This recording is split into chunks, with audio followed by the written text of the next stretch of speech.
సామాన్య 28వ ఆదివారం. ఈ ఆదివారం యొక్క సువిశేష పఠనాలు దేవుని యొక్క ఆజ్ఞలను పాటించండి.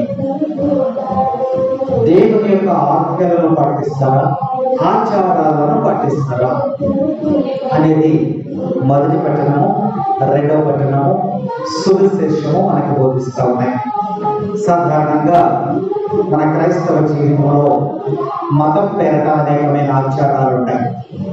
ప్రజలు ఎక్కువగా ఆచారాలనే పాటిస్తూ ఉంటారు, ఆజ్ఞలను పాటించలేము. ఎందుకంటే ఉదయం నుంచి సాయంత్రం వరకు లేదా ప్రతిరోజు మన ఇష్టానుసారంగా మనం జీవిస్తూ ఉంటాం. దేవుని ఆజ్ఞకు లోబడి జీవించేవారు ఎవరు ఉన్నారా? లేదు. ఎప్పుడు గుర్తొస్తుంది? ఆదివారం నాడు మాత్రమే గుర్తొస్తుంది. ఒక ప్రార్థన అయినా, ఒక జపమాలైనా, ఒక ఆరాధన అయినా, ఒక బైబిల్ అయినా, ఒక పాఠ్య పుస్తకమైనా, ఏదైనా మనకి ఎప్పుడు గుర్తొస్తుంది? ఆదివారం నాడు మాత్రమే గుర్తొస్తుంది.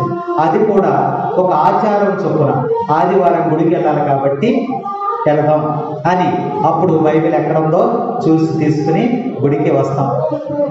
కానీ బైబిల్ గ్రంథం ఈరోజు ఏం చెప్తుందంటే, నా ఆజ్ఞలు పాటిస్తే, నా చట్టాలు పాటిస్తే, నా విధులు పాటిస్తే మీరు బ్రతుకుతారు. నా ఆజ్ఞలు పాటించకుండా మీరు జీవించినట్లయితే మీరు ఎక్కడికి వెళ్తారు? నరకంలోనికి వెళతారని ఈరోజు పట్టణాలు మనకి తెలియజేస్తున్నాయి. ఉదాహరణకి మనం నిత్యం కూడా మన ఇష్టానుసారం మనం జీవిస్తూ ఉంటాం, మన ఇష్ట ప్రకారం మనం నడుస్తూ ఉంటాం, మన ఇష్ట ప్రకారం మనం మాట్లాడుతూ ఉంటాం. దేవుడు కానీ బైబిల్ కానీ ఏమీ మనకు గుర్తురావు. ఇష్టానుసారంగా జీవించి ఒకరోజు అనుకుంటాం, మొక్కుకుంటాం. ఏం మొక్కుకుంటాం? నేను 10వ తరగతి పాస్ అయితే నేను గుణతలు వస్తా, లేదా నాకు మగ సంతానం కలిగితే నేను నిర్మలగిరి వస్తా, లేదా నాకు ఏదైనా మేలు జరిగితే నేను వేళాంగిని వస్తా. ఇలా మనం మొక్కుబడులు చేసుకుంటాం. అంటే మనం మొక్కుకునే దాంట్లో కూడా ఏముందమ్మా? స్వార్థం ఉంది. మనకేదో జరిగితేనే మనం నీ స్థలానికి వస్తామని ఒక రకమైన స్వార్థముతో మనం మొక్కుకుంటాం. కాబట్టి మన ఇష్టానుసారంగా మనం జీవించేసి అన్ని రోజులు మన ఇష్ట ప్రకారమే జీవించి మన ఆజ్ఞల ప్రకారం, మన ఆలోచనల ప్రకారం మనం జీవించేసి దేవుని దగ్గరికి వెళ్ళిపోతే ఆయన దీవిస్తాడా? ఆయన బలపిస్తాడా? ఏమనంటున్నాడు ఆయన? అలా జీవితం మీది మూఢనమ్మకాలు, ఆచారాలను నమ్ముకుని నిష్ట ప్రకారం జీవించి మీరు నా దగ్గరికి వచ్చి మీరు మొక్కుకుంటే మీ ప్రార్థన నేను ఆలకించను, మీ మాటలు నేను ఆలకించను, నేను కన్నెత్తైనా మీ వైపు తిరిగి చూడను అని దేవుడు ఈరోజు ఇశ్రాయేలు ప్రజల ద్వారా దేవుడు మనకి తెలియజేస్తున్నాడు.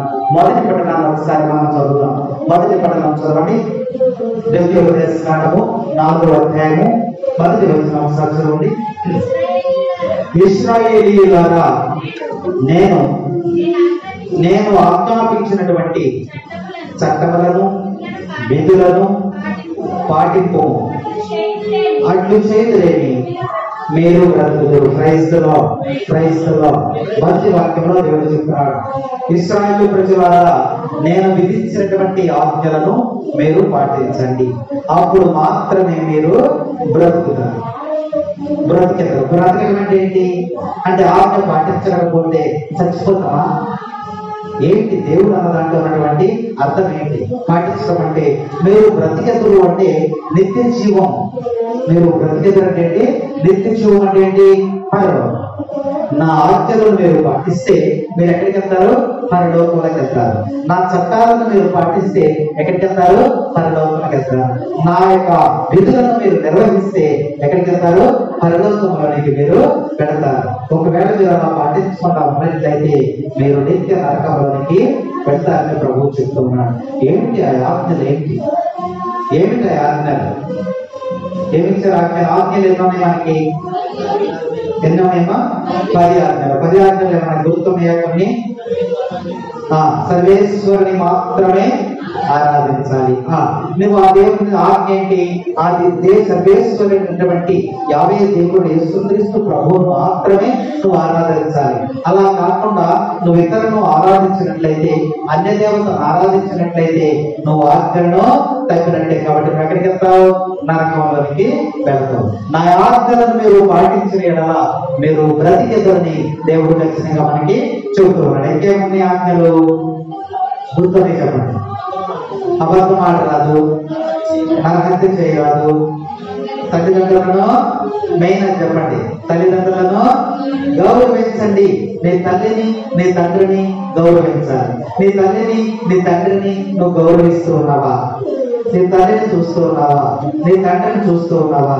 నీ తల్లిదండ్రులను చూడకుండా నువ్వు పూజలు చేసి, జపాలు చేసి, తెల్లవస్త్రాలు వేసుకుని, జపమాలు వేసుకుని, ప్రార్థనలు చేసి పుణ్యక్షేత్రాలకు వెళ్తే దేవుడు ఏమంటున్నాడు తెలుసా? ఏమంటున్నాడంటే చెప్తాను. ఇప్పుడు ఏమంటున్నాడు ఆయన చెప్తాను. నీ ప్రార్థన నేను ఆలకించను. నా ఆజ్ఞలను పాటించలేదు కదా.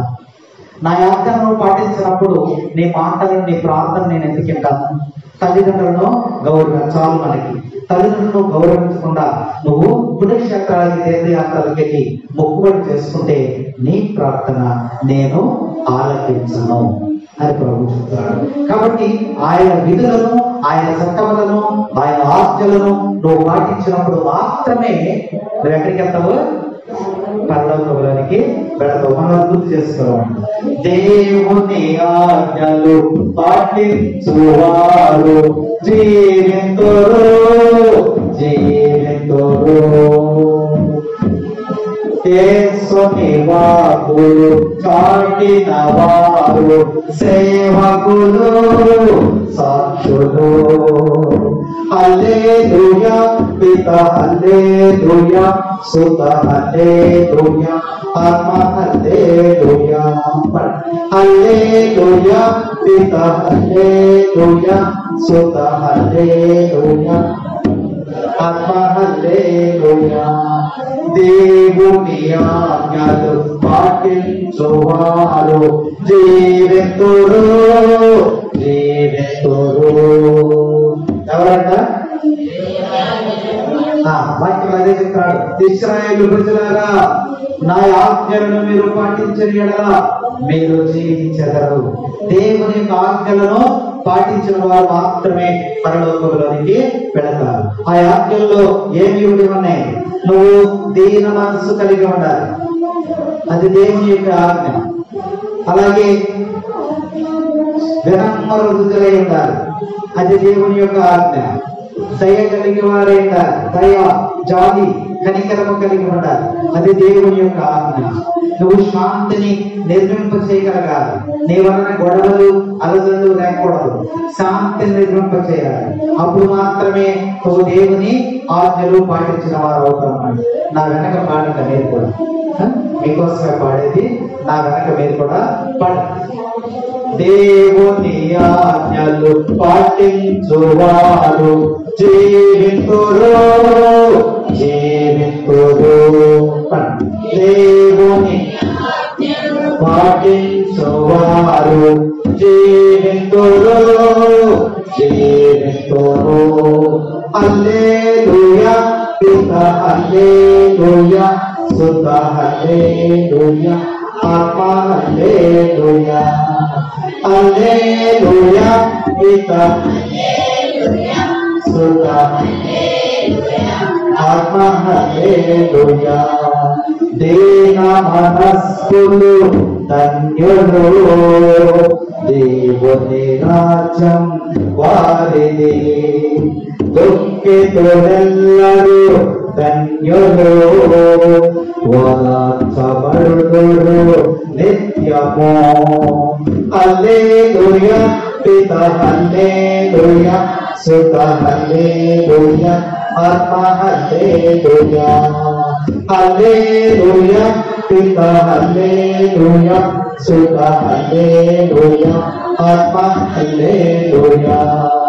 దేవుని ఆజ్ఞలు పాటించువారు జీవితురు, జీవితురు. Praise the Lord, praise the Lord.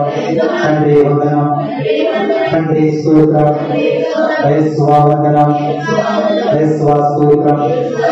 Praise the Lord, praise the Lord. తర్వాత చూద్దాము 6వ వచనం, మొదటి ప్రకటనలో 6వ వచనం. ఈ విధులన్నీ మీరు అనుసరించలేమి,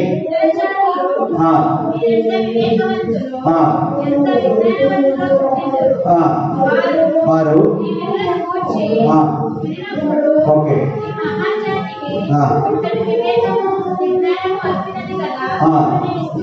చాలు.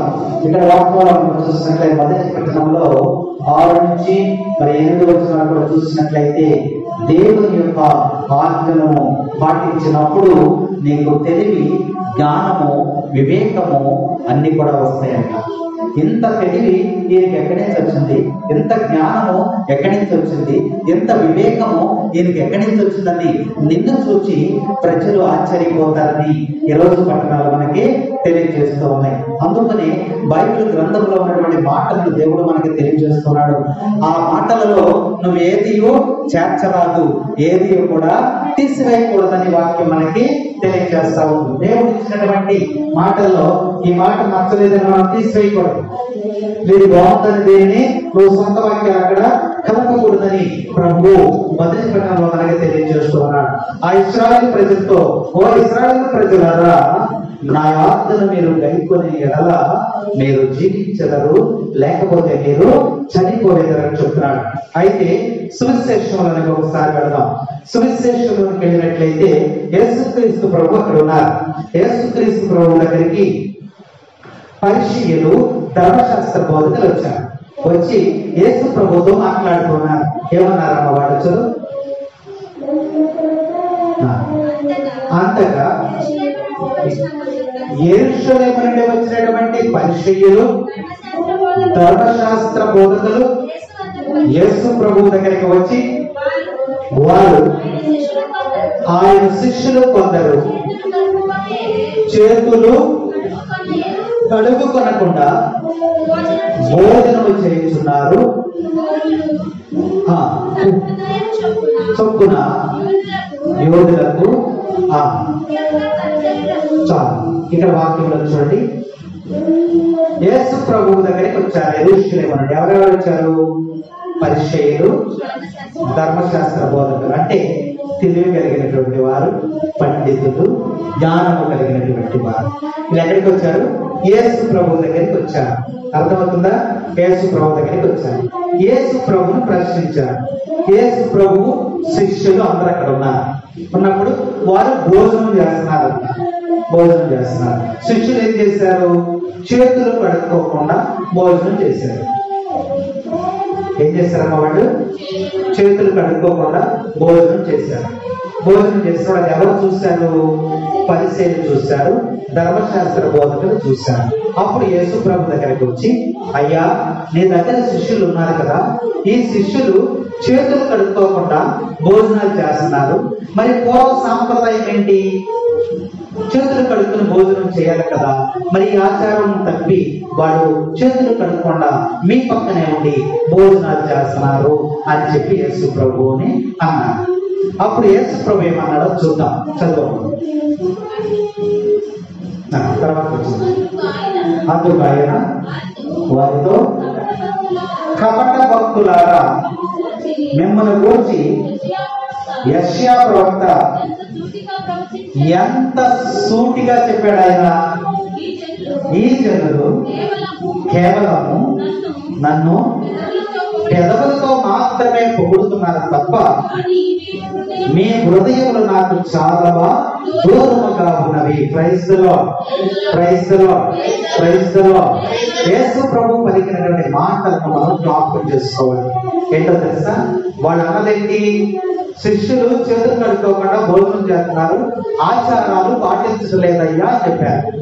అప్పుడు యేసు ప్రభు వాళ్ళని ఏమన్నాడు? ఓ కపట భక్తులారా, ఓ దొంగ భక్తులారా, ఓ ముసుగు వేసుకున్న భక్తులారా అన్నాడు. మీ హృదయం నుండా కుళ్ళు, కుట్ర, కుసిద్ధం, స్వార్థం, అసూయ ఇవన్నీ మీ హృదయంలో పెట్టుకుని వీరి గురించి మీరు మాట్లాడుతూ ఉన్నారా? ఆచారాల గురించి మీరు మాట్లాడుతూ ఉన్నారా? అందుకే కదా యెషయా ప్రవక్త మీతో సూటిగా మాట్లాడాడు అని యేసు ప్రభు చెప్పాడు. అవునా? వారు అన్నటువంటి మాటల గురించి యేసు ప్రభు చెప్పాడు. యెషయా ప్రవక్త ఏం మాట్లాడాడు అది తెలుసుకోవాలి కదా మనం. మీ గురించి యెషయా ప్రవక్త సూటిగా మాట్లాడాడు కదా, అది తెలియట్లేదా మీకు? మీరు చేతులు కడుక్కోకుండా భోజనం చేస్తారు, ఇది తప్ప అని యేసు ప్రభు వారికి చెప్తూ ఉన్నారు. కాబట్టి యెషయా ప్రవక్త సూటిగా ఏం మాట్లాడాడు వారితో? కానీ యెషయా గ్రంథం తీయండి, 10వ అధ్యాయం. యెషయా గ్రంథము మొదటి అధ్యాయము 10వ వచనం.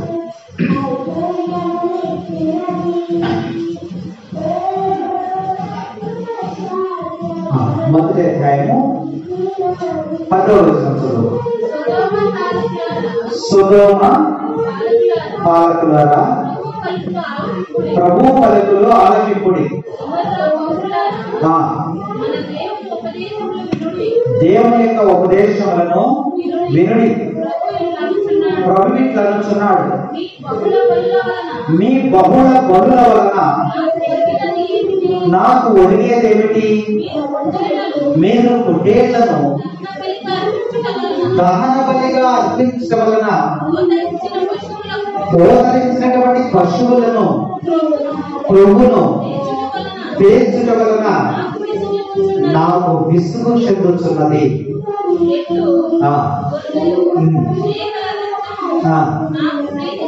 చాలు. యెషయా ప్రవక్త ఇశ్రాయేలు ప్రజలకు సూటిగా చెప్పిన మాటలు. నిన్ను నా దేవాలయానికి వచ్చి, నా బలిపీఠం దగ్గరికి వచ్చి నిన్ను బలి అర్పించమన్నది ఎవరు? నీ బలు నాకు అవసరమా? ఇశ్రాయేలు ప్రజలతో చెప్తున్నారు ఈ మాట. యేసు ప్రభువును గుర్తు చేశారు వాళ్ళకి.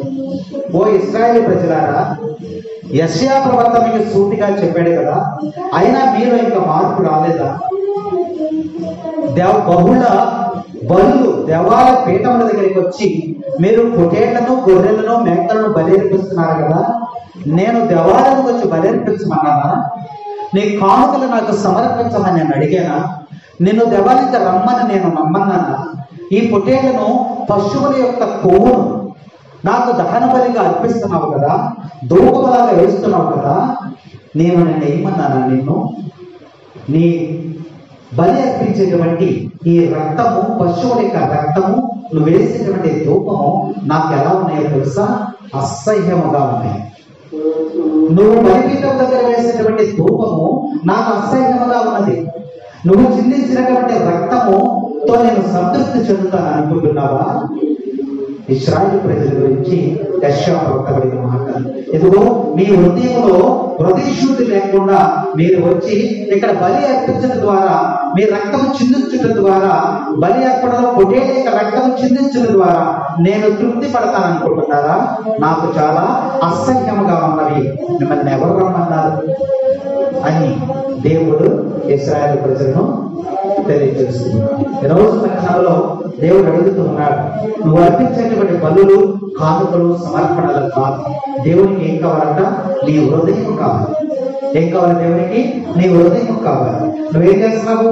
హృదయ శుద్ధి లేకుండా నిష్ఠానుసారంగా నువ్వు జీవిస్తూ, విచ్చలవిడి జీవితాన్ని జీవిస్తూ, నీ రోజువారీ జీవితంలో భయం లేకుండా, భక్తి లేకుండా, విశ్వాసం లేకుండా, నిష్ఠానుసారంగా నువ్వు జీవిస్తూ తీర్థయాత్రలు చేసి నా దేవాలయానికి వస్తూ ఉన్నావు. నీ ప్రార్థన నేను ఆలకించను, నీ మొర నేను ఆలకించను. ప్రతి దినము కూడా నా ఆజ్ఞలను విధించినప్పుడు మాత్రమే నీ ప్రార్థన నేను ఆలకిస్తానని వాక్యంలో సెలవిస్తూ ఇక్కడ చదువుమా, ఇంకా చక్కని వాక్యాలను ఇక్కడ 11వ వచనం చదువు. అయోగ్యమైనటువంటి నీ బలులు నాకు అక్కర్లేదు, మీరు వేయు సంబ్రాణిపుగా నాకు అసహ్యముగా ఉన్నది. ఆ పండుగలు, విశ్రాంతి దినములు, ఉత్సవ దినములు నేను భరించలేను. అవన్నీ 15వ వచనం.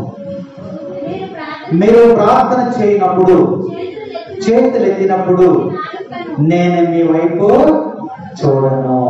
ప్రభు చెప్తున్నాడు, నువ్వు హృదయంలో హృదయ శుద్ధి లేకుండా హృదయంలో ఇవన్నీ కూడా పెట్టుకుని నా దేవాలయానికి వచ్చి నువ్వు బలర్పించి ప్రార్థన చేస్తే, చేతులెత్తి ప్రార్థన చేస్తే నీ వైపు చూడను కూడా చూడాలి, నీ ప్రార్థన నేను ఆలకించను కూడా ఆలకించనంటున్నాడు. కాబట్టి దేవుడు మన ప్రార్థన ఆలకిస్తాడా? ఎవరికైనా ఆత్మ పరిశీలన చేసుకోవాలి. దేవుడు మన ప్రార్థన ఆలకిస్తాడా? ఇశ్రాయేలు ప్రజలతో దేవుడు మాట్లాడుతూ ఉన్నాడు యెషయా ప్రవక్త ద్వారా. మన ప్రార్థన దేవుడు ఆలకిస్తాడా? ఆత్మ పరిశీలన చేసుకోమని ప్రభు ఈరోజు మనకి తెలియజేస్తూ ఉన్నాడు.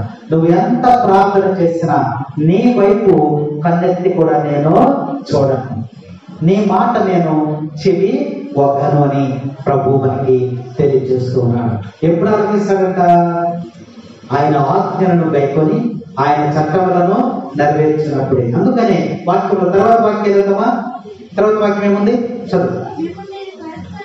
మిమ్మల్ని మీరు శుద్ధి చేసుకొనుడు, మీరు నా ఎదుట దుష్కార్యములు చేయకుడు, చెడును విడనాడు, మంచిని చేపట్టుడు. దేవుడు చెప్పండి, ఈ ప్రార్థన ఎప్పుడు ఆలకిస్తాడంట? దేవుడు నా ఎదుట దుష్కార్యములు చేయకూడదు.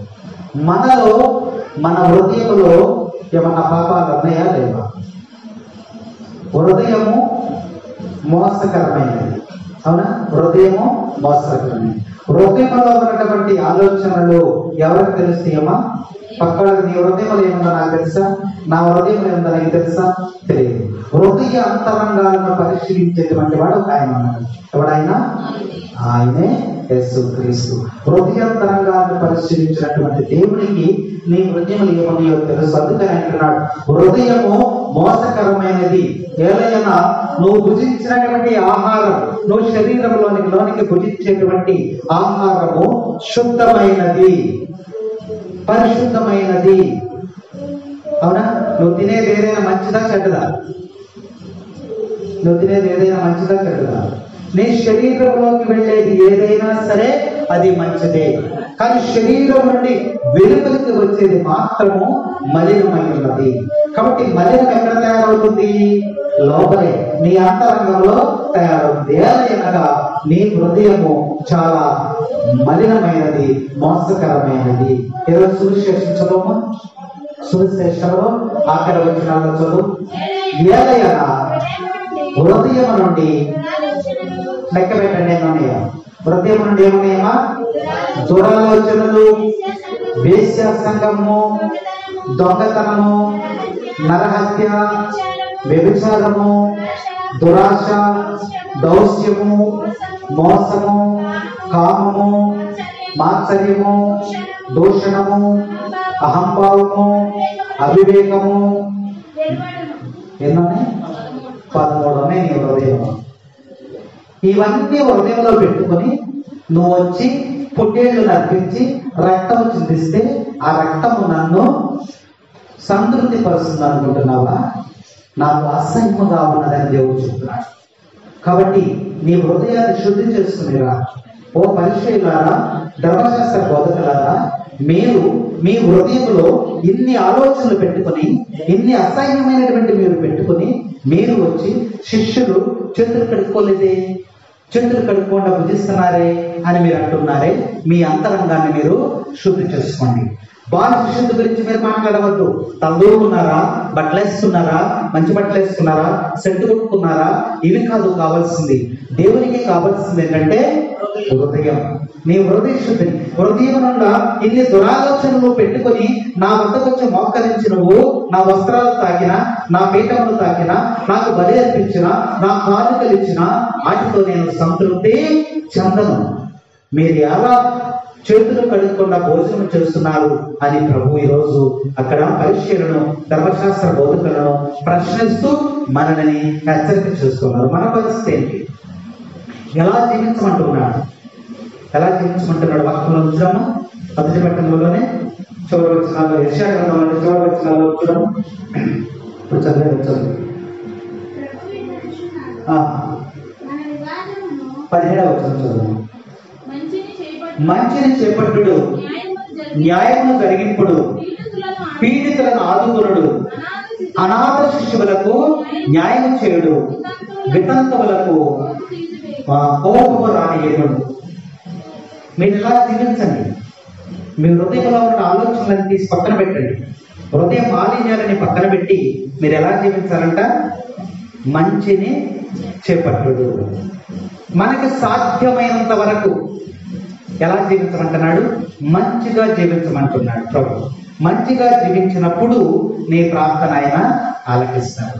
ఆ శిష్యులు వచ్చారు కదా అక్కడికి, వాళ్ళకి చెప్తున్నాడు, ఎందుకు మీరు హృదయం నిండా ఇన్ని ఆలోచనలు ఇన్ని పెట్టుకున్నారు, ఇష్టానుసారంగా జీవిస్తున్నారు కదా, వ్యభిచారంలో ఉన్నారు, నరహత్యలో ఉన్నారు, దొంగతనంలో ఉన్నారు, కామములో ఉన్నారు, దురాశలో ఉన్నారు, దౌశ్యంలో ఉన్నారు. మరి ఇన్ని రకాలుగా మీరు జీవిస్తూ హృదయ మాలిన్యము కలిగి హృదయం లోపల వాటిలో బాగా వస్తుందా? హృదయ మాలిన్యమును కలిగి మీరు జీవిస్తున్నారు. ఇవన్నీ తీసి పక్కన పెట్టి మీరు ఎలా జీవించాలి? మంచిని చేపట్టుడు. మంచిని సౌండ్ పెట్టాలి, ఎక్కువైపోయింది. మంచిని లోపల సౌండ్. మంచిని చేపట్టుడు. మంచిని చేపడితే మంచిని చేపట్టని పెట్టే మనం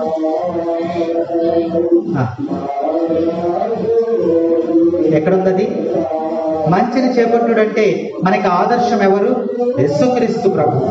కీర్తనకారుడు 34వ అధ్యాయంలో చూడండి, ప్రభు ఎంత మంచివారు సవి చూచి తెలుసుకో మనసా. ప్రభు ఎంత మంచివారు సవి చూచి తెలుసుకో మనసా. ప్రభు ఎంత మంచివారు సవి చూచి తెలుసుకో మనసా. ధన్యులు ధన్యులు ప్రభును శరణు వేరు వారు ధన్యులు. ధన్యులు ధన్యులు ప్రభును శరణు వేరు వారు ధన్యులు. ప్రభు ఎంత మంచివారో సవి చూచి తెలుసుకో మనసా. ప్రభు మంచివారు. మంచివారిని ఎవరమంటారు? మంచివారిని ఎవరమంటారమ్మా? మీలో ఎవరైనా మంచివారు ఉన్నారా? ఎవరు లేరా? పలానా వాళ్ళు మంచివారని మనం చెప్తాం కదా, ఏం చూసి చెప్తున్నాం ఆయన మంచివారని? ఆయన చాలా మంచివాడండి అంటాం. ఏం చూసి చెప్తున్నాం?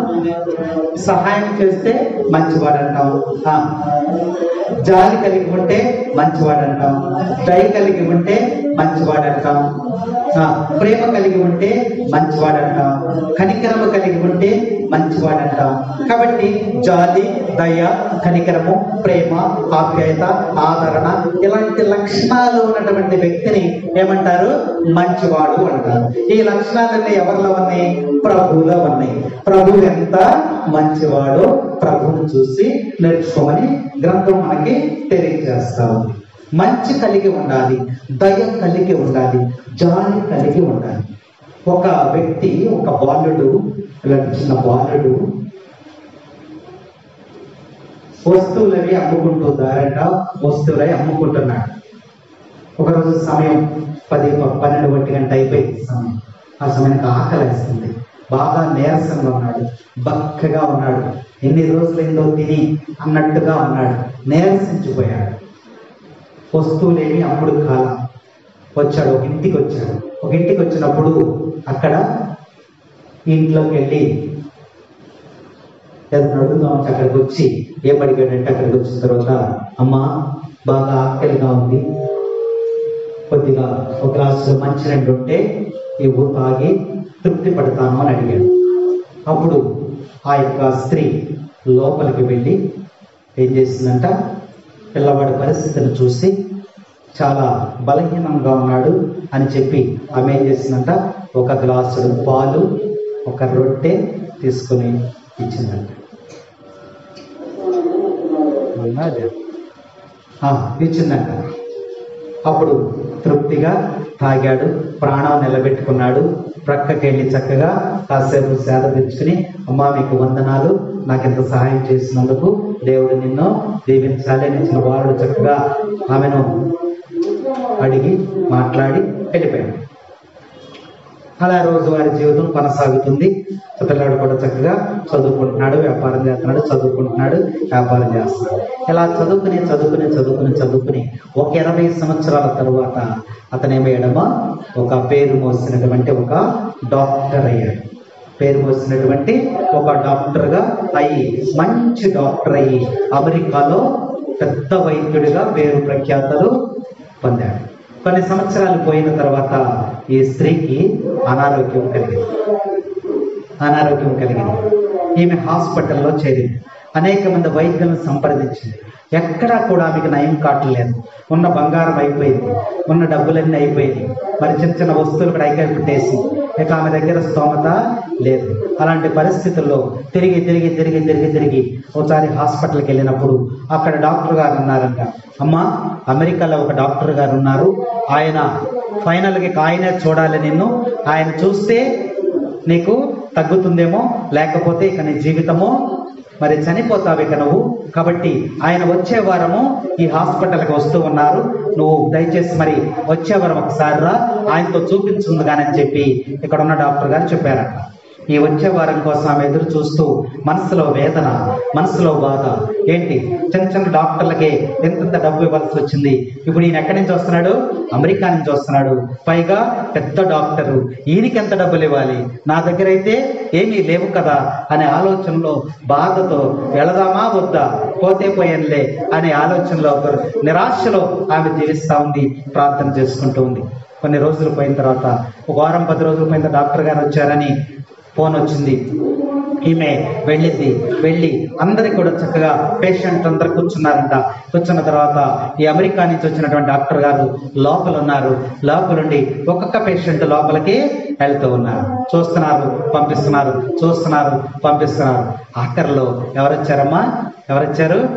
ఈ స్త్రీ లోపలికి వచ్చింది. లోపలికి రాగానే డాక్టర్ గారు కళ్ళంట నీళ్లు తిరిగి ఒక్కసారిగా లేచి నిలబడిపోయాడు. ప్రైజ్ ది లార్డ్, తండ్రి వందనం, తండ్రి స్తోత్రం, యేసువా వందనం, యేసువా స్తోత్రం, ప్రైజ్ ది లార్డ్. ఆ స్త్రీ చేసినటువంటి మేలుని ఆయన గుర్తెరిగి మర్చిపోలేక వెంటనే ఒక హోదాలో ఉన్నటువంటి డాక్టర్ గారు లేచి నిలబడిపోయి అమ్మా రా అని తను చేసినటువంటి మేలుని జ్ఞాపకం చేసుకుంటున్నాడు ఆయన. ఆ రోజు నా పరిస్థితి ఎలా ఉందమ్మా, హీనమైనటువంటి స్థితిలో నేనున్నాను. కానీ ఈ తల్లి ఏం చేస్తుంది, నాకు ఆ రోజు పాలిచ్చింది. నేను నీళ్ళు అడిగితే దప్పికి తీరుతుందని నీళ్ళు అడిగాను. ఆమె ఏమిచ్చింది, నాకు పాలిచ్చింది, పాలుతో పాటు రొట్టిచ్చింది, నా జీవాన్ని, నా ప్రాణాన్ని, నా ఆకలిని కాపాడింది అని చెప్పి కళ్ళంట నీళ్లు పెట్టుకుంటూ వేదన చెందు బాధని గుర్తు చేసుకుని నిలబడిపోయి ఆయన నిశ్చేష్టుడైపోయి తల్లి రా అని చెప్పి ఆహ్వానిస్తున్నప్పుడు ఆమె భయంతో వచ్చింది లోపలికి. ఈయన బాధతో ఉన్నాడు, ఆమె భయంతో ఉంది. వచ్చి ఆమె బాధ ఏంటి, ఈయన డబ్బులు ఎంత అడుగుతాడని ఆమె బాధ, ఈయన బాధ ఏంటి, ఈ తల్లే కదా నాకు ఆ రోజు సహాయం చేసింది అని చెప్పి బాధపడుతూ ఉన్నాడు. అక్కడికి వచ్చిన తర్వాత కూర్చోబెట్టాడు, పరిశీలన చేసి ఏంటమ్మా ఎలా ఉంది నీకు అని ఆమెను పరామర్శించి ఆ యొక్క వ్యాధి లక్షణాలు ఎక్కడెక్కడ చూపించుకున్నావు అన్నీ అడిగి పరిశోధనలు చేసి మొత్తం చూస్తూ ఉన్నాడు. చూసి ఏం చేశాడంటే ఒక నర్సును పిలిచాడు. అమ్మా, నేను ఈరోజు అమెరికా వెళ్ళిపోవాలి, కానీ నేను ఒక 10 రోజులు ఉంటాను ఇక్కడ, నేను ఇక 10 రోజులు ఉంటాను. ఈ తల్లికి కూడా ఒక రూమును ఏర్పాటు చేయండి, వైద్యం చేసి ఒక 10 రోజుల పాటు నేను ఉంటానని చెప్పి వెంటనే ఏర్పాట్లు చేశారు. ఆ స్త్రీని ఆ యొక్క గదిలో పెట్టారు. 10 రోజులు ఉండాలంటే ఆమెకి రోగం కన్నా భయం ఎక్కువైంది.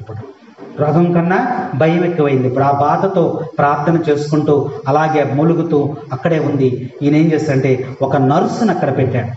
ఒక నర్సును అక్కడ పెట్టి ఉదయం, మధ్యాహ్నం, సాయంత్రం ఈయన స్వయముగా ఆ రూమ్కి వెళ్తున్నాడు.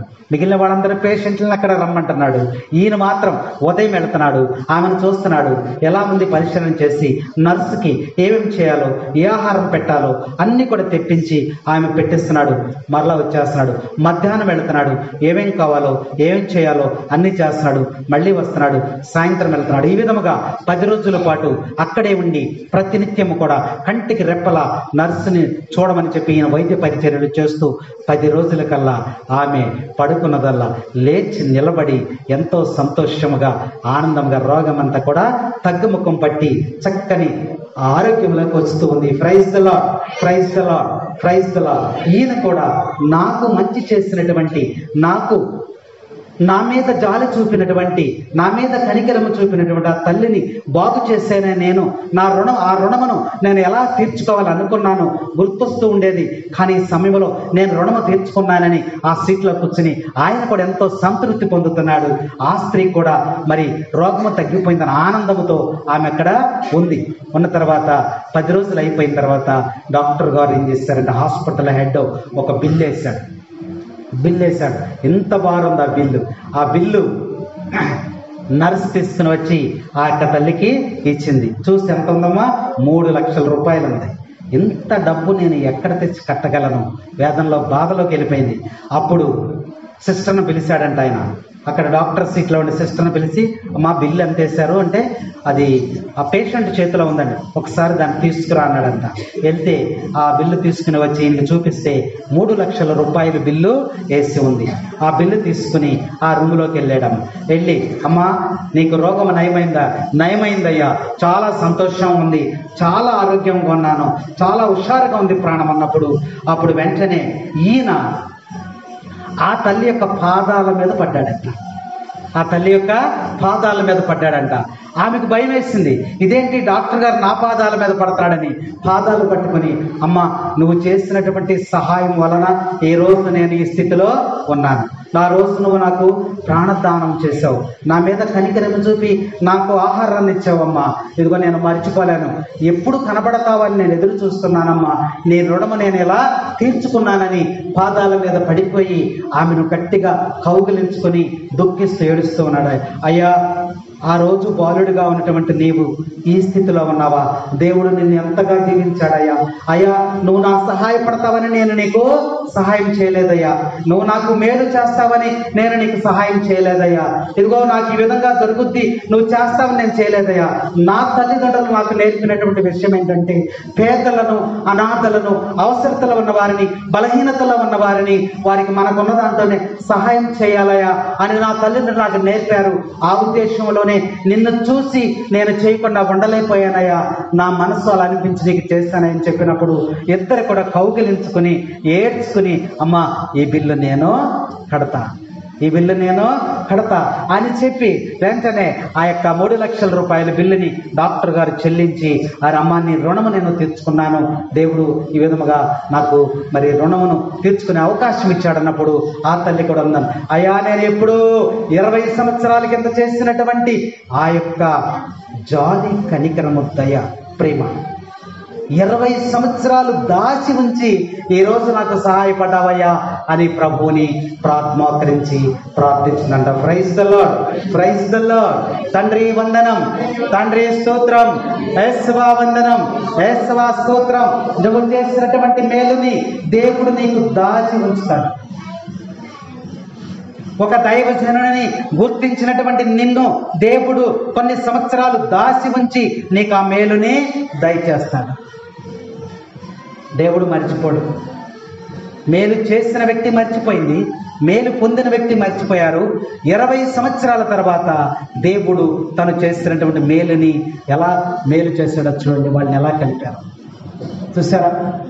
రుచి కరిగినటువంటి దేవుడు ఆయన. అందుకనే ఒక వాక్యం మీకు చెప్తా, సముద్రములో ఉప్పును చెట్టు మీద కాయని కలిపినటువంటి దేవుడు. చూస్తారా? మామిడికాయ పచ్చడి పడుతున్నారా మీరు? మామిడికాయ పచ్చడి పడతారా? పడతారు. పచ్చళ్ళకి ఏముండాలి? ఉప్పు ఉండాలి. ఉప్పు లేకపోతే నువ్వు ఎంత చేసినా రుచి ఉండదు కదా. ఈ కాయ ఎక్కడుంది? చెట్టు మీద ఉంది. ఉప్పు ఎక్కడుంది? సముద్రంలో ఉంది. ఈ రెండింటిని జత కలిపాడు. జత కలిపితే ఏమైంది? రుచిగా నీకు ఆహారము తయారైంది. చూసారు, దేవుడు అద్భుతాలు చేస్తాడనమాట. చెట్టు మీద కాయకి సముద్రంలో ఉప్పుకి ఏమైనా సంబంధం ఉందమ్మా? ఆ రెండింటిని జత కలిపినప్పుడు నీకు రుచి అనేది తగులుతూ ఉంది. అలాగే దేవుడు నువ్వు చేసినటువంటి ఆమె చేసినటువంటి మేలును చూసారా, ఆ మేలుకి ఎక్కడో చేసినటువంటి మేలుకి ఎక్కడ కలిపాడమ్మా? అమెరికాలో ఉన్న డాక్టర్ గారికి కలిపాడు. వీళ్ళిద్దరూ కలిసినప్పుడు రుచికరమైనటువంటి ప్రభువు ఎంత మంచివాడు, ప్రభువు ఎంత మంచివాడు. చవి చూచి తెలుసుకో మనసా, రుచి చూడమంటాడు. ప్రభువుని రుచి చూడు, నీ జీవితం కూడా అలాగే ఉంటుంది. మేలు అందుకని వాక్యంలో అంటున్నాడు. ఏం చేయమంటున్నాడమ్మా? 17వ వచనం, మంచిని చేపట్టుడు, న్యాయమును జరిగింపుడు, పీడితులను ఆదుకునుడు. చూసారా, మంచి చేయటానికి మనం ఇప్పుడు కూడా కొనుక్కోవాలి. అప్పుడు నువ్వు పరలోకంలోనికి వెళతావు. పరలోకంలోనికి నువ్వు వెళతావు. వాక్యం మనకు చక్కగా హెచ్చరిక చేస్తా ఉంది. నీ హృదయంలో ఉన్నటువంటి పాపములు 13 పాపాలు ఉన్నాయి. వీటిలో ఏదో ఒకటిలో నువ్వు చూపిస్తా ఉన్నావు. కాబట్టి హృదయము చెడుకి నిలయమై ఉన్నది. కాబట్టి హృదయంతరంగాలను శుద్ధి చేసుకోమని ప్రభు ఈరోజు వాక్యంలో సెలవిస్తూ ఉన్నాడు. దేవుడు కోరేది ఏంటంటే నీ బలులు, నీ అర్పణలు, నీ కానుకలు, నువ్వు ఇచ్చేటువంటి అంగరంగ వైభోగాలు దేవుడికి అవసరం లేదంట. నీ హృదయ శుద్ధి కావాలి. నీతి, న్యాయము, ధర్మము, సోదర ప్రేమ, దైవ ప్రేమ నీలో ఉన్నాయా లేవా? అలా ఉన్నప్పుడు నీ ప్రార్థన దేవుడు ఆలకిస్తానంటున్నాడు. ఒకవేళ అవి లేకుండా నువ్వు దేవుని వద్దకు వచ్చి నువ్వు అర్పణలు ఇచ్చినా అవి దేవునికి అసహ్యముగా ఉన్నాయని వాక్యం మనకి హెచ్చరిక చేస్తావు. కాబట్టి సోదర ప్రేమ, దైవ ప్రేమ రెండు కలిగి ఉండాలి. నాలో సోదర ప్రేమ ఉంది అంటే దైవ ప్రేమ ఉన్నట్లే, నీలో దైవ ప్రేమ ఉన్నట్లయితే సోదర ప్రేమ ఉన్నట్లయితే, నీలో సోదర ప్రేమ లేకపోతే దైవ ప్రేమ లేనట్లే. అవునా? ఒక రూపాయి బిళ్ళ తీసుకోండి. రూపాయి బిళ్ళకి ఒక పక్కన ఏముంటుంది? బొమ్మ, ఒక పక్కన ఏముంటుంది? బరుసు. బొమ్మ బరుసు ఉంటేనే అది చెల్లుద్ది. అలాగే దేవుని ప్రేమ ఉంది అని నువ్వు చెప్పుకున్నట్లయితే పక్కన ఏముండాలంట? సోదర ప్రేమ ఉండాలి. అందుకనే దేవుడు సెలవిస్తున్నాడు, నువ్వు దేవాలయంలోనికి కానుకలు వేయడానికి నువ్వు వచ్చినప్పుడు కానుకలు దేవుడు అంగీకరించాలి అంటే ఏం కలిగి ఉండాలి? నీ సహోదరునితో సఖ్యత కలిగి దేవాలయానికి వచ్చి కానుక. ఏమన్నారు? ఒక గుడి సమయం 11 గంటల ప్రార్థన. నేను గబగబా వచ్చేసాను. వచ్చేసరికి ఇక్కడ చిన్న గొడవ జరుగుతుంది.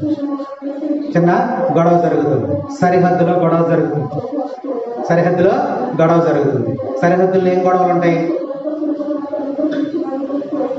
నువ్వు ఇటు జరిగావు, గొడవలు గొడవ పడుతున్నారు. ఇద్దరు దడి దగ్గర గొడవ పడుతున్నారు.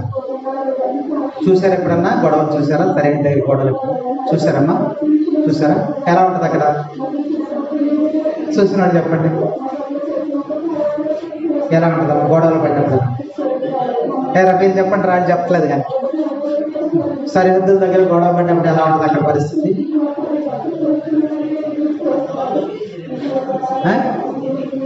చెప్పు, గట్టిగా చెప్పు. గొడవ జరిగినాయి ఎప్పుడన్నా? చూడలేదు మీరు ఎప్పుడు? అయితే మీరు అందరూ మంచివాళ్ళు. అయితే గొడవలు జరుగుతాయి కదా, ఎట్ట జరుగుతాయి అమ్మా? చేతులు ఎంత బారేస్తాయి? అమ్మా చాలా బారేస్తాయి. అవునా? చేతులు చాలా బారేస్తాయి. ఇంకా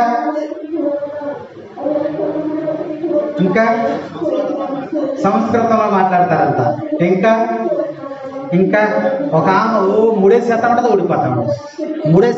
ఊడిపోతా ఉంటుంది. అవునా? చూడలేదు మీరు? చెప్పరు మరి బైబిల్ వాక్యం ఇయ్యందా చెప్పండి మీరు. ఆమె ముడేస్తుంది, తప్పని ఊడిపోతుంది. అవునా? మరి అది ఆ టైంలో గట్టిగా ముడేయటానికి టైం ఉండదు కదా, అందుకంటే ముడేస్తుంది, తప్పని ఊడిపోద్ది. గమనించలేదు మీరు ఎప్పుడు? గొడవ జరిగినప్పుడు నేను పక్కన గమనిస్తూ ఉంటాను అనమాట. ముడేస్తుంది, మంచి ఆవేశంలో ఉంటుంది అనమాట. ఆయన అంటాడు పక్కనే, ఆయన అట్లా లుంగి కడతాడు కదా, లుంగి అట్లా కడతా ఉంటాడు, జారిపోతా ఉంటుంది. అవునా? వాళ్ళ ఆవేశంలో జరుగుతూ ఉంటాయి అన్నమాట. అప్పుడు వచ్చానమ్మా నేను, ఈయన కడతాడు, జారిపోతుంది, ముడేస్తుంది, ఊడిపోతుంది. అంతలోకి నేను వచ్చా. నన్ను చూసిందాము, ఎందుకని? నేను రాగానే వచ్చి జపమాలు చెప్పుద్ది, ప్రార్థనలు చేస్తుంది, వాక్యం చదువుద్ది, సాక్ష్యం చెప్పుద్ది, అన్నీ చేసేస్తుంది. నన్ను చూసింది, మాస్టర్ వచ్చేసారు కదా, గొప్పనే ఇక ముళ్ళేయటం ఆపేసింది, అన్నీ ఆపేసింది, ఆడుతూ అంటుంది, మాస్టర్ వచ్చారు, ప్రార్థన ఉంది, ప్రార్థన అయిన తర్వాత చెప్తాను ఈ సంగతి. ఇప్పుడు ఎక్కడికి రావాలమ్మా? ప్రార్థనకి రావాలి. ప్రార్థన అయిన తర్వాత చెప్పుద్దంట. ప్రార్థనలోకి వచ్చి ఏం చేద్దామా? ఇప్పుడు అలా గొడవకి ఆటంకం ఎవరు? నేను వచ్చేసరికి ప్రార్థన గుర్తొచ్చింది ఆమెకి. ఇప్పుడు ప్రార్థన ఉంది కదా, ప్రార్థన అయిన తర్వాత మళ్ళీ మొదలెడద్దు అనమాట. నీ ప్రార్థన దేవుడు ఆలకిస్తాడా? నీ హృదయం నుండా ఇలాంటివన్నీ కూడా నువ్వు మనసులో పెట్టుకొని నా ముందుకొచ్చి నువ్వు ప్రార్థన చేస్తే నీ ప్రార్థన నేను ఆలకించను, స్పష్టంగా చెప్తున్నాడు ఆయన. నువ్వు అర్పించినటువంటి కానుకను కూడా నేను అంగీకరించను, స్వీకరించను అని ప్రభు మనకి స్పష్టంగా తెలియజేస్తున్నాడు. కాబట్టి ప్రభు కోరేది ఏంటంటే నీ వస్త్రాలు కాదు, నీ ఆచారాలు కాదు, నీ వ్యవహారాలు కాదు, నీ హృదయమును దేవుడు పరిశీలిస్తున్నారని ఇక్కడ హృదయ పరిశుద్ధతను గురించి దేవుడు ఈరోజు మనకి తెలియజేస్తూ ఉన్నాడు. దేవుడు నీ నుండి కోరుకునేది ముఖ్యమైనది. మానవుని యొక్క హృదయము దేనికి గుర్తు? ప్రేమకు గుర్తు. అందులో నుంచి మంచి ఆలోచన రావాలి. హృదయం నుండి ఏమి రావాలమ్మా? పరిశుద్ధమైనటువంటి ఆలోచనలు నీలోంచి రావాలి. ప్రేమ, ఆప్యాయత, దయ, కనికరము ఇలాంటి నీ హృదయంలో నుంచి రావాలి. అప్పుడే నీకు నిత్య జీవం లభిస్తూ ఉంది.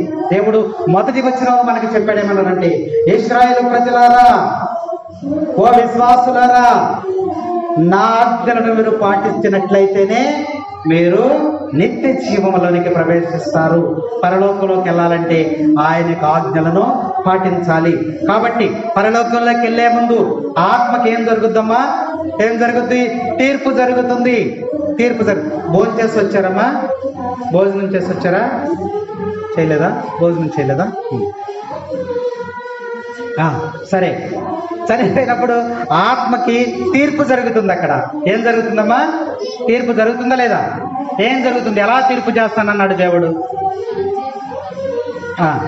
తప్పుల్ని ఒప్పుల్ని కాటా వేస్తారంట అక్కడ, అంతేనా? తూకం వేస్తారనమాట, అంతేనా? ఎలా విడగొడతారన్నాడు? మనందరం కూడా తీర్పుకి వెళ్ళాలి. అప్పుడు మనల్ని విడగొట్టేస్తాడు. ఎలా విడగొడతాడు?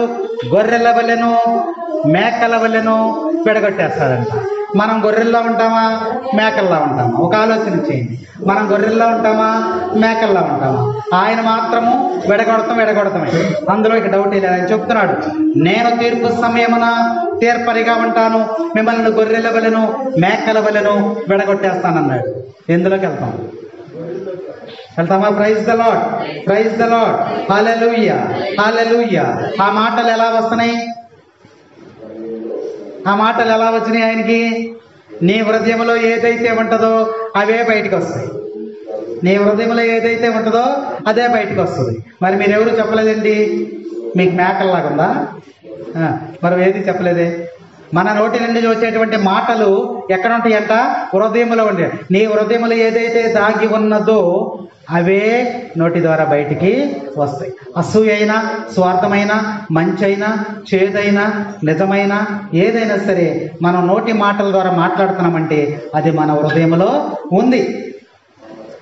కాబట్టి నిన్ను మేకల వలెను గొర్రెల వలెను విడగొట్టేస్తానంటున్నాడు. అప్పుడు విడగొట్టేటప్పుడు ఏమంటున్నాడు తెలుసా? యేసు ప్రభు అన్నాడు తెలుసా? నా చేత ఆశీర్వదించబడినటువంటి వారులారా, మీరు నా కుడి పార్శ్వం వద్దకు రండి, నిత్య జీవాన్ని మీకు ప్రకటిస్తూ ఉన్నాను అన్నాడు. ఆశీర్వదించబడినటువంటి వారందరూ ఎక్కడికి వచ్చారంట? కుడి చేతి పక్కకు వచ్చారు. నా చేత శపించబడినటువంటి వారులారా, మీరందరూ నా ఎడమ పార్శ్వం వైపుకు రండి అన్నాడు. ఇక్కడికి వచ్చారు వాళ్ళు. శపించబడినటువంటి వారు, దీవించబడినటువంటి వారిని దేవుడు విడగొట్టేశాడు. మేకల వలెను గొర్రెల వలె కుడి చేతి పక్కన ఉన్న వాళ్ళతో చెప్తున్నాడు. ఆయన ఏమంటున్నాడంటే, అమ్మా, నేను ఆకలి కొని ఉన్నప్పుడు నాకు ఆహారం పెట్టారు, నేను దప్పిక కొని ఉన్నప్పుడు నా దప్పికను మీరు తీర్చారు, నేను వస్త్రహీనుడై ఉన్నప్పుడు నాకు వస్త్రాన్ని ఇచ్చారు, నేను రోగినై ఉన్నప్పుడు మీరు వచ్చి నన్ను పరామర్శించారు, అందుచేత మీరు దీవించబడ్డారు. రండి, మీకోసము వేచి ఉన్నటువంటి ఈ నిత్య జీవం పరలోకంలోనికి మీరు ప్రవేశించండి అని వాళ్ళని పరలోకంలోనికి పంపిస్తున్నాడు.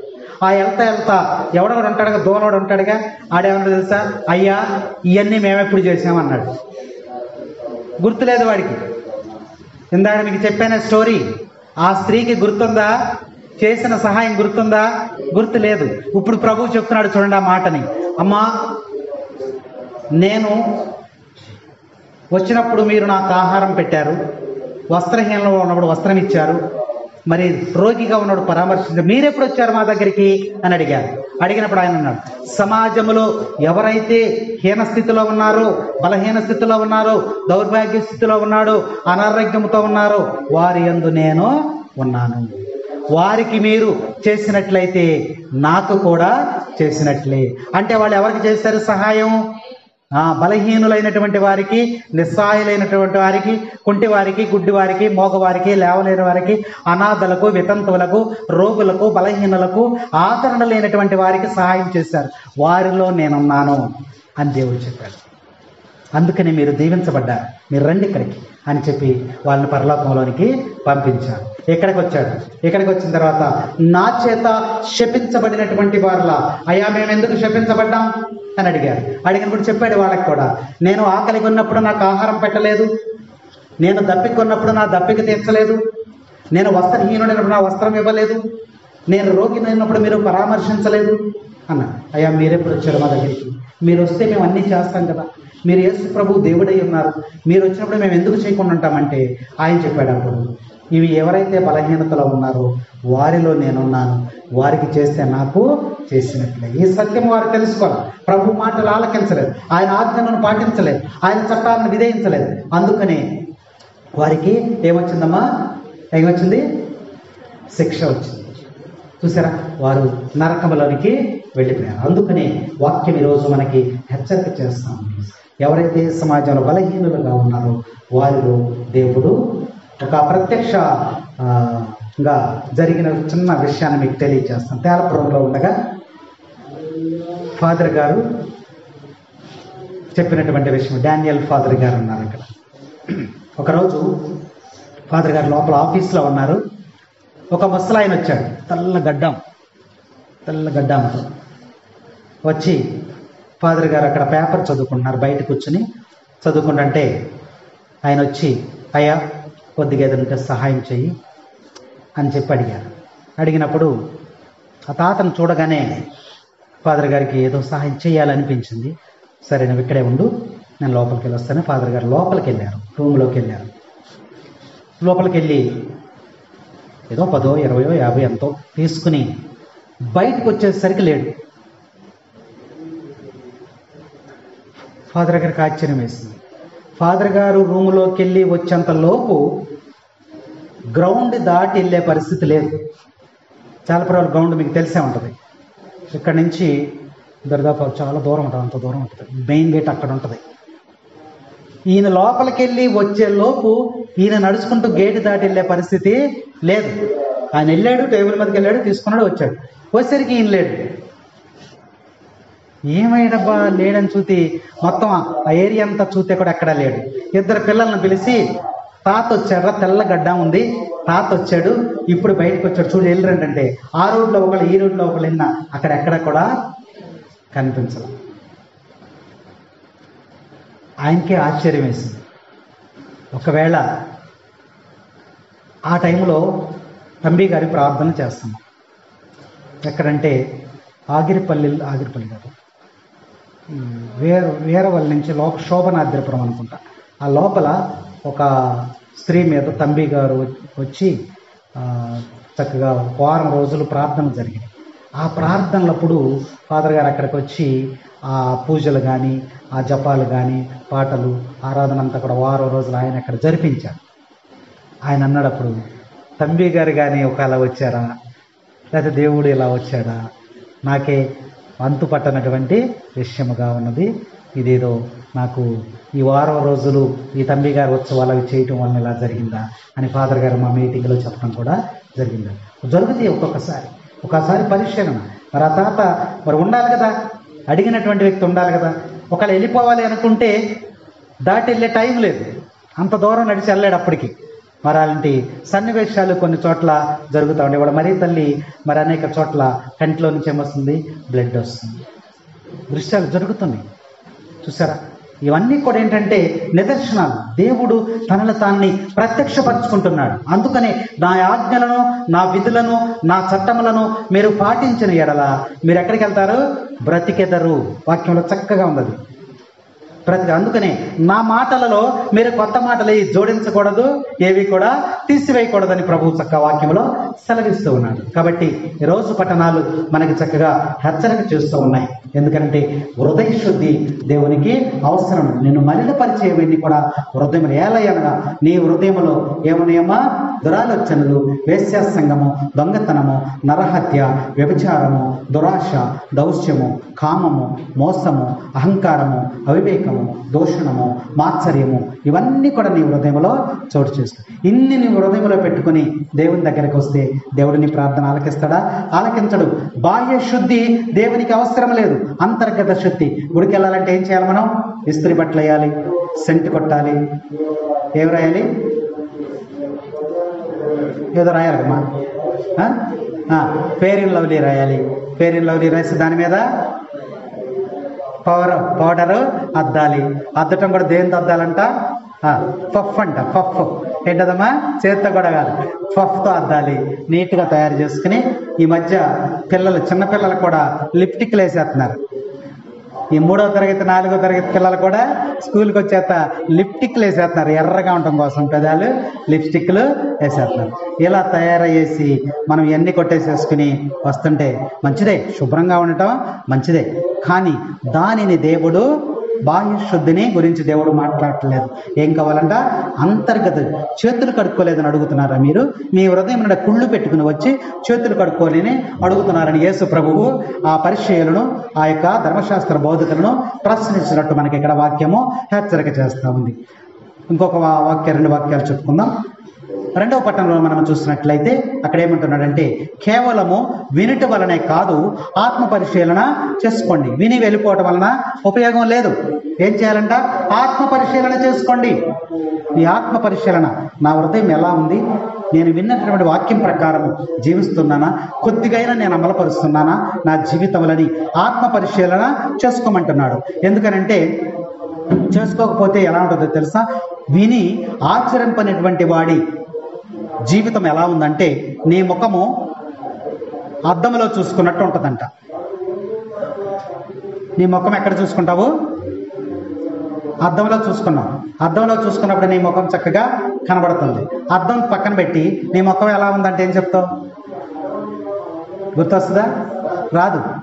కాబట్టి విని ఆచరింపనటువంటి వాడు కూడా అద్దములో తన యొక్క ప్రతిబింబమును చూసుకున్నటువంటి వాడే అని వాక్యం మనకి చక్కగా ఆ మరుక్షణంలోనే మన రూపం మనము మర్చిపోతాం. అందుకనే విని వెంటనే వదిలిపెట్టకుండా ఏం చేయాలని, కనీసం కొన్ని ఆజ్ఞలైనా మనం పాటించడానికి ప్రయత్నం చేయాలి. అందులో మొదటి ఆజ్ఞ ఏంటంటే, విశ్రాంతి దినమును పరిశుద్ధముగా ఆచరించం. ఈ ఆజ్ఞ కదా, దేవుని యొక్క ఆజ్ఞ కదా. కనీసం ఆ ఆజ్ఞ అయినా మనం ఆదివారం నాడు దేవుని దగ్గరికి వెళ్ళి మరి నిర్మలమైనటువంటి హృదయంతో, భక్తి శ్రద్ధలతో దేవుణ్ణి ఆరాధించడానికి నువ్వు ప్రయత్నం చేయాలి. మాటలతో దేవుణ్ణి నువ్వు పొగిడినంత మాత్రాన దేవుడు నిన్ను ఆశీర్వదించడు. అప్పుడు అంటున్నాడు, ఏమన్నాడు తెలుసా? నువ్వు అన్నీ చక్కగా రెడీ అంతా చేసుకుని వస్తే దేవుడు నిన్నేమంటున్నాడు తెలుసా? నువ్వు నాకు చాలా దూరముగా ఉన్నావు అంటున్నాడు. నువ్వు నాకు చాలా దూరముగా. అదేంటయ్యా, నీ పీట ముందే కూర్చున్నాను నేను, నీ సిలువ దగ్గరే ఉన్నాను నేను, నీ ఆలయంలోనే ఉన్నాను నేను, నీ సన్నిధిలోనే నేను మోకరించి ఉన్నాను అని నువ్వు ప్రాధేయపడినప్పటికీ కూడా దేవుడు ఏమంటున్నాడంటే, నువ్వు నాకు చాలా దూరముగా ఉన్నావు. అంటే హృదయాంతరంగాలను ఆయన పరిశీలించినప్పుడు నీ హృదయము దేవునికి చాలా దూరముగా ఉన్నదని వాక్యము హెచ్చరిక చేస్తాము. కాబట్టి దేవునికి నువ్వు దగ్గరగా ఉండడానికి ప్రయత్నం చేయాలంటే నీ హృదయాన్ని ఏం చేయాలి? శుద్ధి చేయాలి. నీ హృదయాన్ని శుద్ధి చేయాలి. నిన్న నీవు మోసపుచ్చుకొనకుండా నీ హృదయాన్ని శుద్ధి చేసుకుని దేవుని యొక్క నిలయముగా మారాలి నీ హృదయం. దేవుని నిలయం ఏది? దేవుని యొక్క నివాసం ఏది? నీ హృదయమే దేవుని యొక్క ఆలయమే ఉన్నది. కాబట్టి ఆ ఆలయంలో దేవుడు నివాసం ఉండే విధముగా ఆ దేవాలయాన్ని శుద్ధి చేయమన్నాడు. నువ్వు కడుగుకొని, నువ్వు శుద్ధి చేసుకొని దేవాలయానికి రమ్మని ఈరోజు ప్రభువు ఈ శిష్యులకు, సువిశేషంలో ఉన్న శిష్యులకు ఆయన ఈరోజు హెచ్చరిక చేశాడు. ఒక మాట చెప్పి ముగిస్తాను చూడండి. ఈ యొక్క సువిశేషంలో చూసినట్లయితే ఆయన శిష్యుల గురించి మాట్లాడుతూ ఏమన్నాడో చూడండి. ఇట్టి చెడుగులన్నీ మానవుని హృదయం అంతరంగముని వెలువడి అతనిని మలినపరచును. కాబట్టి నిన్ను మలినపరుస్తున్నాయి. నువ్వు ఆ హృదయము మలినపరచుకోకుండా దేవుని యొక్క వాక్యముతో నువ్వు నింపుకోవాలి. నీ హృదయంలో ఎన్ని వాక్యాలు ఉన్నాయి? నీ హృదయంలో దేవుని వాక్యాలు ఎన్ని ఉన్నాయి? ఒక్కొక్కడు ఒకటి చెప్పండి. నీ హృదయంలో ఏముందో దేవుని వాక్యం? నీకు సహాయము, ఇంకా నిక్షేపముగా నిన్ను, నిశ్చయముగానే నిన్ను ఆశీర్వదించదును. ధన్యులు. అలా హృదయములో దేవుని వాక్యాలకు చోటు ఉండాలి. దేవుని వాక్యం అంటే ఏంటి? దేవుడే వాక్యమే అన్నాడు కదా. ఆ వాక్యాలు నీ హృదయములో కొన్ని నువ్వు నెమరు వేసుకోవాలి. నా హృదయం నిన్నే స్తుతించుచున్నది, చేసినావు నీవు గొప్ప కార్యములు. నా హృదయం నిన్నే స్తుతించుచున్నది, చేసినావు నీవు గొప్ప కార్యములు. మహిమా స్తుతి మహిమా, స్తుతి మహిమా ప్రభు, స్తుతి మహిమా, స్తుతి మహిమా ప్రభు, స్తుతి మహిమా, స్తుతి మహిమా ప్రభు, స్తుతి మహిమా. నా హృదయం నిన్నే స్తుతించుచున్నది, చేసినావు నీవు గొప్ప కార్యములు. దేనిని బట్టి స్తుతించాలి నువ్వు? దేవుడు నీకు చేసిన మేలును బట్టి దేవుని స్తుతించాలని, దేవుని వాక్యాలు నువ్వు మధ్యలో ఉంచుకోవాలని, ఆయన ఆజ్ఞలు నువ్వు పాటించినప్పుడు నీవు నిత్య జీవానికి వెళతావని ఈరోజు పట్టణాలు మనకు బోధించున్నాయి. కాబట్టి వినినటువంటి మిమ్మల్ని అందరినీ కూడా దేవుడు దీవించునుగాక. ఆమేన్. పిత పుత్ర పవిత్రాత్మ నామమున ఆమేన్.